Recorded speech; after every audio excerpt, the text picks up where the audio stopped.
What's up guys, it is Chris back with another watch video, and today we are doing a little bit of a comparison video between Seiko and Islander watches. Two Islander watches here on the table. We also have two Seikos. We have the SBDC061 and then we have the SKX009. Also, we have Islander watches. This is a watch that was lent into the channel by Rock the Watch. Rock the Watch is a YouTube channel here on YouTube. Very good friend of mine, Matt, over at Rock the Watch. Definitely check their channel out. He lent me this in for a review and doing videos like this, and I very much appreciate it. This is the SKX model that Islander watches offer, and then this is the Samurai model.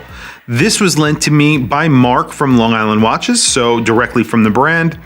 And this is their Samurai Homage. It's a little bit different from the actual Seiko Samurai. It's a little bit smaller, 42 millimeters, which I think is actually a welcome change. And like I said, these are homages, but they've also upgraded a lot of the shortcomings of the SKX.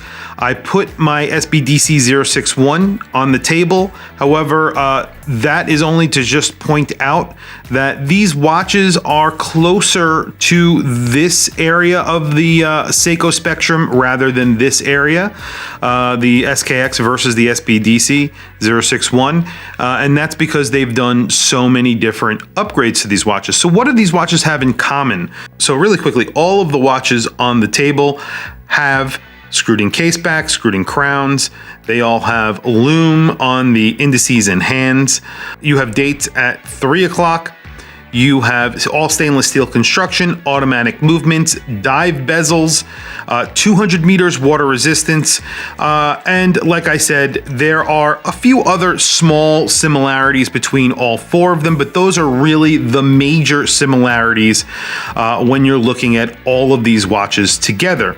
Now, what is different between these watches? Well, you could see these two watches that I have in my hand, the SBDC061 in my right, and then we have the SKX Homage in my left. These watches get applied indices. You also get fully milled bracelets. So the bracelet end links are milled. The bracelet links themselves are solid. You also get milled clasps on these, well, scissor clasps on them. You get better upgraded buckles themselves because these buckles have deployants. They just feel better and look better. You get drilled lugs, which is really convenient when you want to change straps. So you do get automatic movements in all four of these watches. However, the movements in the Islander watches, the NH35 hacks and hand winds, and so does the 6R15 here in the SBDC061. The forearm movement that you get in the Seiko SKX does not hack, it does not hand wind, so that is a very, very big difference.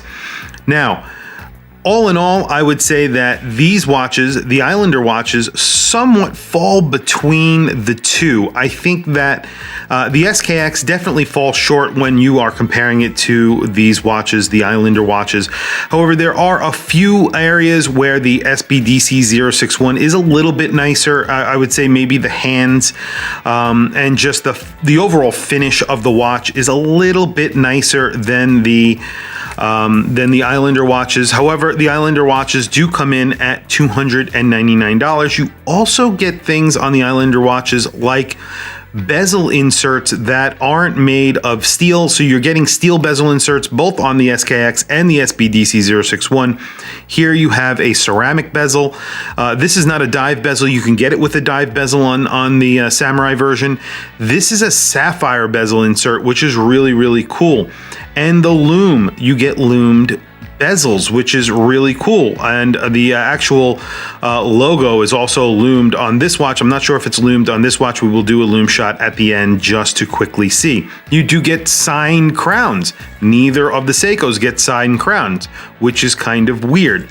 One area where the SBDC is a little bit nicer, like I mentioned, you do get a little bit more of micro adjust on the SBDC061. Only one position, not that big of a deal. And I think the only place where the SKX is a little bit bigger, a little bit better than the other watches on the the table here, you get 5 positions of micro adjust on the bracelet. Although really a rickety bracelet on the SKX.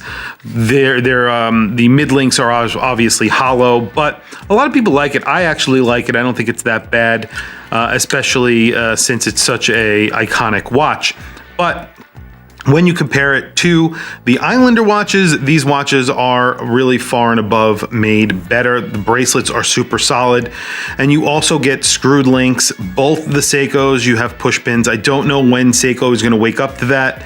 And then finally, the last thing that I would say that is pretty sad that the SKX and the SBDC don't do is have inner rehautes, or their chapter rings with the bezels and the 12 o'clock indices line up.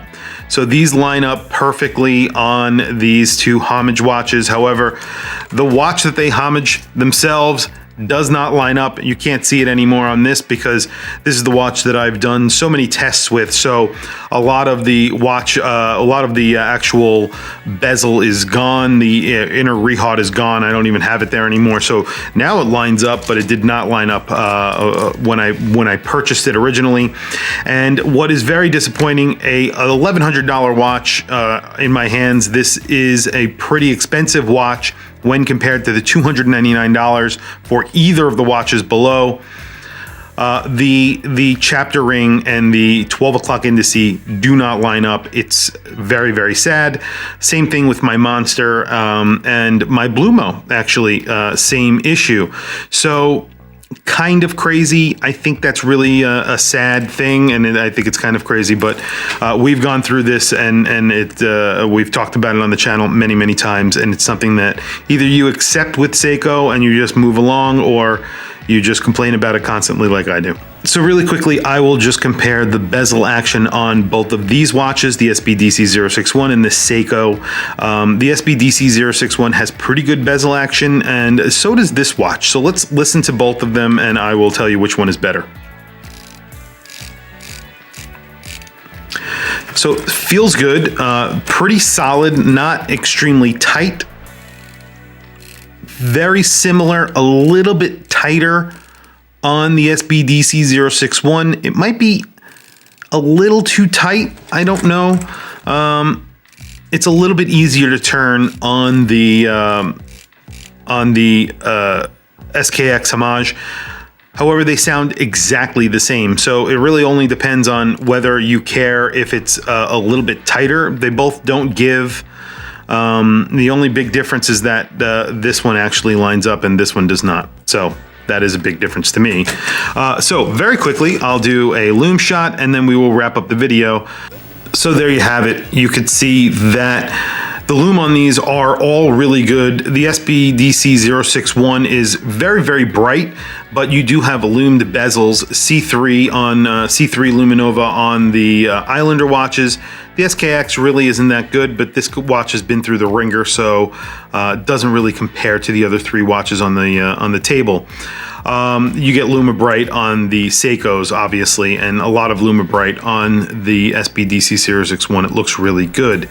The Islander watches look really good as well. Lumed bezels look really bright and actually very different when compared to the Seikos on the table right now. Anyway, you could see that what Islander watches have done, they've sort of aimed at the SKX, but giving you a lot of specs that you get from the SBDC061. Yes, there are a couple of small shortcomings, but they also trump the SBDC061 in some categories. So there's a slight give and take, but for $299, you really can't beat these Islanders. For the price, they are really offering a really good punch of quality and value. So very, very good watches for a very, very low price. And if you're looking for an SKX, these are actually much cheaper than SKX, and you're getting a lot more watch, even when compared to, you're getting more watch even when you're comparing it to a higher end Seiko, never mind the actual SKX. The SKX is an icon, and so I would say the SBDC061, at least in my mind it is, but that's something that you need to weigh. And in my opinion, these are very, very well made watches, and definitely worth checking out. Anyway, if you like this video, please don't forget to like, subscribe, hit that bell icon. Also, don't forget to follow me on Instagram. My Instagram is WatchChrisBlog, all one word. It is super appreciated if you can do that. Also, I have some links in the description. Those links are to Amazon, where you can buy something like the SBDC061 or the SKX. And if you buy anything through those links, it doesn't have to be the watches that I've linked to. It goes to help supporting the channel, and it is very appreciated. It does not interrupt your Prime benefits or cost you anything extra. Anyway, thank you for logging on, and I will catch you guys in the next video.